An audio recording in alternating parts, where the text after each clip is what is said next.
Bom dia, pessoal. Estamos aqui no Instituto INPE, numa entrevista para o quadro O Panorama de Saúde Mental. Comigo está o Dr. Vinícius Reis, defensor público, professor de Direito Penal e sócio proprietário do Espaço MEG. Tudo bom, Vinícius? Tudo bem, Camila. Gostaria de começar pedindo para o senhor falar um pouco sobre sua trajetória, sobre o concurso público, o estudo, enfim, fazendo um panorama geral, né, de como foi essa questão, esse andar seu. Então, eu estudei para concurso na minha vida aproximadamente 2 anos e meio, voltado para isso, com esse objetivo de passar em concurso, mas eu não considero que o estudo ele tenha sido só de 2 anos e meio. Na verdade, são 2 anos e meio pensando naquela aprovação em concurso, mas eu penso que o estudo de uma pessoa é aquilo que ela carrega desde que ela é criança. Então, eu sempre gostei de estudar, mas na minha época de concurseiro, sem dúvida, na minha vida, foi o período que mais intensamente eu me dediquei aos estudos com um objetivo específico e passei por muitas dificuldades de ordem psicológica, financeira. Hoje olho para trás e vejo que foi tudo aprendizado, vejo que valeu a pena, mas se eu hoje novamente tivesse que me dedicar aos estudos, algumas coisas eu faria diferente, principalmente para conseguir manter a minha saúde mental melhor, mais estável, né? Acho que cometi alguns erros no passado que, pela experiência adquirida, eu não repetiria hoje se eu ingressasse novamente nessa jornada de estudar para um concurso público. Certo. Para fazer esse planejamento a longo prazo de concurso público, a gente começa primeiro com uma tomada de decisão que é muito expressiva, né? Como que foi esse pensar e tomar a decisão de fato para se organizar, né, na semana, na sua vida, sobre outras áreas que ficariam não tão potencializadas como estudo? Como que foi essa tomada de decisão? A tomada de decisão, ela foi até precoce a minha preparação, porque eu fui estudante de Direito, me graduei em Direito pela UERJ no Rio de Janeiro e estudei numa universidade onde muitos professores eram servidores públicos e serviam de inspiração. E na época, tanto pela função exercida, quanto pelo salário, pela estabilidade do emprego, eram coisas que naturalmente influenciavam os alunos da instituição. Tanto é que a universidade, a Faculdade de Direito da UERJ, ela é tida como uma faculdade que prepara para concurso, mas na verdade não é que ela fosse uma escola preparatória para concurso, é porque naturalmente os alunos de lá se sentiam inspirados a fazer concurso público, acredito que muito pela trajetória dos seus professores. E isso foi muito importante para a minha tomada de decisão. Então, o que eu vejo hoje? A partir do momento que eu, inspirado por aquelas pessoas, decidi estudar, acabou sendo algo natural para mim. Era algo que me dava prazer estudar e acabei indo nesse rumo. Antes de ser defensor público, cheguei a exercer o cargo de advogado do BNDES por quase 2 anos. Fui advogado também da própria universidade onde eu estudei, passando num concurso público também. E foi uma jornada natural. Depois que eu me tornei defensor, eu achei que já era algo satisfatório para mim. Foi o momento em que eu parei. Perfeito. Após essa tomada de decisão, foi necessário implementar uma metodologia de estudo, certo? Com certeza. E é interessante o quê? Na época que eu estudei para concurso, foram os anos de 2004, 2005, foram os anos mais intensos na minha preparação. Eu acho curioso porque nem se falava na época em métodos de preparação como a gente vê hoje, uma enxurrada de coach. Eu nem sabia o que era coach na época, né? Para mim, coach era, em inglês, né, treinador de time, né? De basquete e futebol, que chamam de coach. Hoje em dia, a gente associa a palavra coach naturalmente ou a concurso ou a comportamento. E eu nem sabia o que era. Quando eu vi falar a primeira vez a palavra coach voltada para concurso público, eu já era servidor há uns 5 anos. né? E quando eu ouvi dizer que existiam pessoas que estavam preparando outras pessoas para estudar. Ou seja, eu segui o meu próprio método, o método que na época eu achei que era eficaz para mim, conforme a minha intuição. Acredito que deu certo, né? Tanto é que alcancei o meu objetivo. Mudaria algumas coisas se eu tivesse que estudar novamente, mas no geral, considerando as coisas que eu escolhi para fazer na época que eu estudei, a maioria delas eu faria do mesmo jeito. Então, basicamente, optei por estudar por materiais voltados para concurso, especificamente para as carreiras que eu mais tinha afinidade, fazia as minhas revisões, né? Evitava fazer resumos porque perdia muito tempo. Isso foi uma coisa que ficou muito clara para mim, de não ficar escrevendo um monte de coisa enquanto estudava, tentar memorizar ao máximo, ter aquela memória visual, fazer marcações no material que serviriam de referência para uma revisão posterior, e sempre que eu ia estudar novamente determinado assunto, eu revisava o que eu vi antes para poder me situar, para minha mente lembrar do que eu já tinha estudado, e aí eu voltava a estudar. Era basicamente o que eu fazia.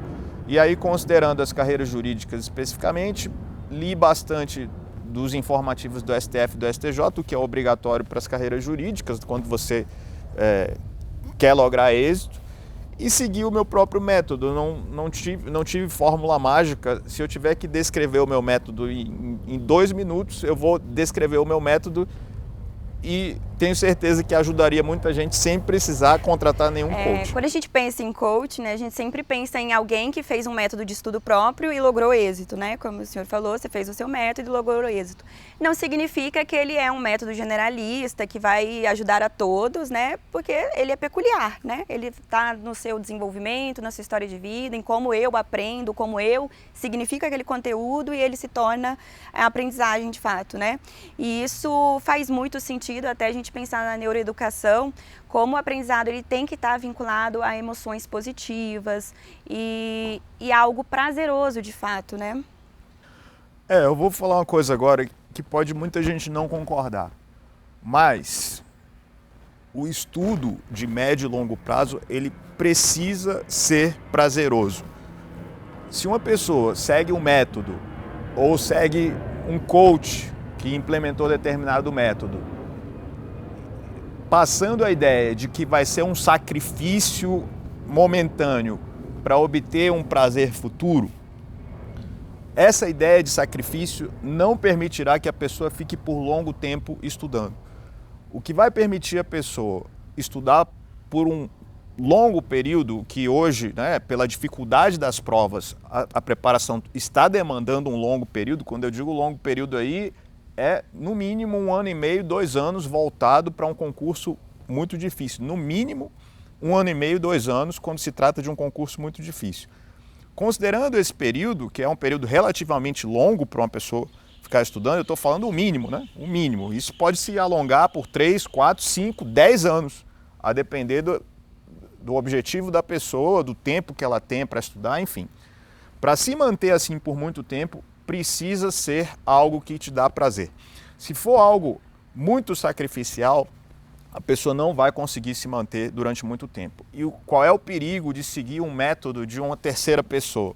Essa terceira pessoa pode lhe sugerir ou até lhe impor um método que seja muito sacrificial, fora da sua realidade, que vai ter que tomar um tempo que você não tem, e isso vai te gerar uma frustração e uma sensação de sacrifício mesmo, que não vai te permitir um estudo a longo prazo. Então, moral da história, ou você estuda com prazer e isso vai te manter estudando até você alcançar o objetivo que você quer, ou se o seu estudo for algo muito sacrificial, a tendência é que você desista. E aí eu te digo, eu pego pela minha experiência própria, eu tinha muito prazer em estudar, Tanto é que mesmo depois de servidor público, continuo estudando, porque é algo que me dá prazer. Das pessoas que eu conheço que lograram êxito, que tiveram a sua aprovação, a imensa maioria delas eram pessoas que tinham prazer em estudar. E das pessoas que eu conheço que desistiram da preparação, foram pessoas que tinham no estudo algo sacrificial e por isso não conseguiram se manter por muito tempo estudando. Entendi. Quando um coaching faz uma metodologia dentro desse sacrifício, por exemplo, a gente precisa ver esse sacrifício, qual é o prazo desse sacrifício, né? Porque às vezes quem implementou a estratégia de estudo é uma pessoa que lida bem com frustrações, né? Já tem uma rotina de estudo, já está dentro desse conhecimento, desse know-how. Terceirizar isso se torna uma preocupação e extremamente adoecedor, né? Porque a gente não tem uma fórmula mágica para que todos aprendam da mesma forma, enfim, né? Então isso pode ser uma questão de longo prazo muito adoecedora, né? É verdade. Para a gente finalizar, doutor, eu gostaria que o senhor falasse um pouquinho sobre essa dicotomia que acompanha muito o estudante, que é exatamente essa questão de como eu vou fazer esse sacrifício inicial, e aí vai dentro da tomada de decisão também, para uma promessa futura, que é algo que não é palpável, não é 100% fidedigno, seguro, mas é um prazo no escuro, né?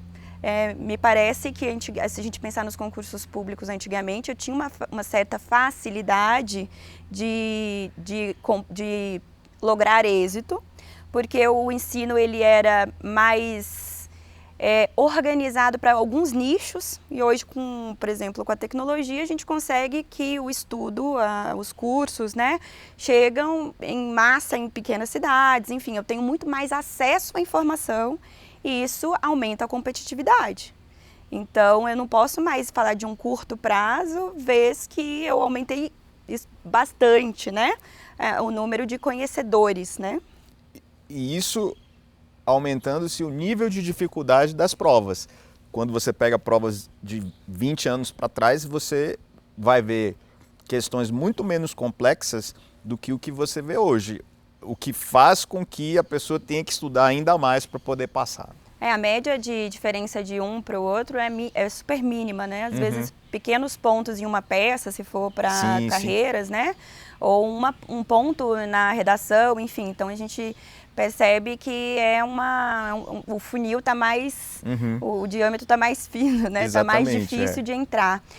Então, vou pedir para o senhor fazer esse percurso final, né? De como lidar com essa dicotomia, né? Como eu preciso fazer que eu compreenda que esse objetivo final é algo que eu desejo, mas que eu não tenho 100% de certeza que eu irei atingir.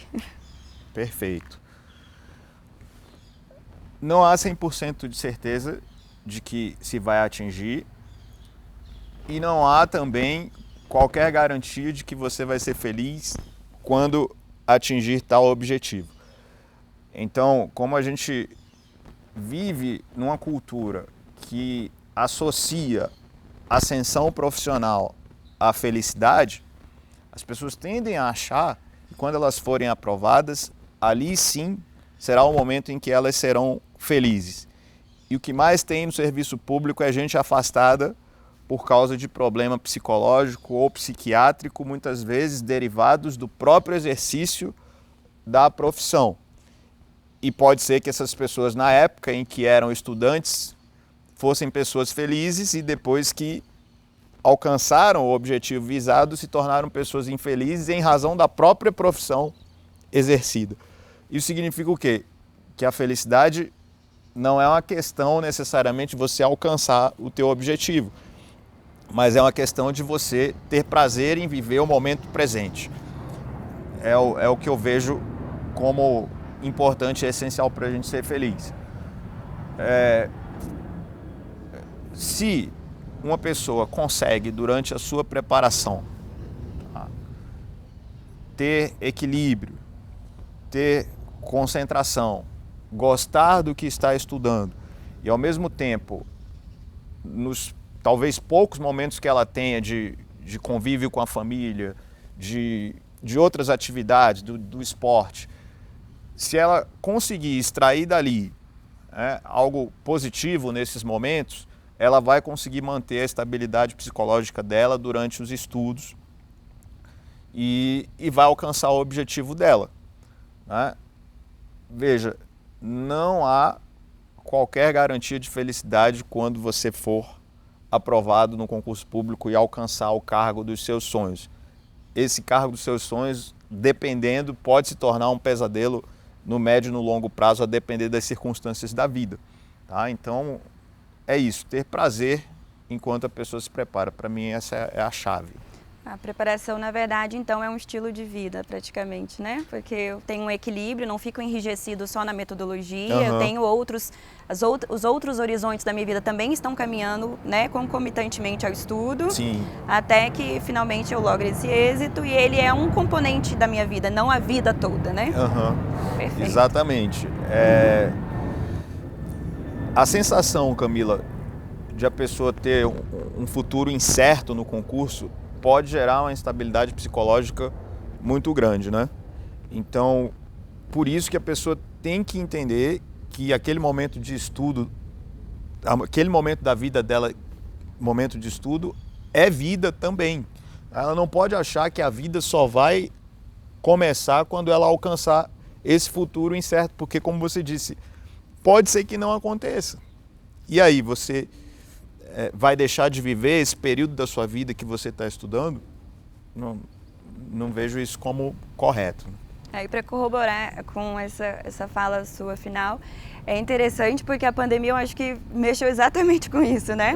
Eu tinha um planejamento, eu tinha um concurso em andamento, eu já estava praticamente assinando a minha posse, né? Enfim, e isso foi paralisado por um fator altamente inesperado, alheio à vontade de qualquer um de nós, né? Sim. E que está se perpetuando, né? Então, eu tive que dar uma elasticidade aí, em uma paciência, né? Em uma habilidade que é realmente muito difícil. Então, a fórmula mágica é a preservação da saúde mental durante os estudos. Enquanto estuda, exatamente. Depois preservar. também, né? E depois também, né? Depois também. Como a gente está falando do concurseiro em si, né? Esse é o nosso foco. Manter a saúde mental enquanto estuda é o principal. E um ponto importante também, por ser um longo período, naturalmente na vida dessa pessoa vai acontecer alguma coisa que vai desestabilizar. Eu digo, a morte de uma pessoa querida é natural, acontece durante a preparação.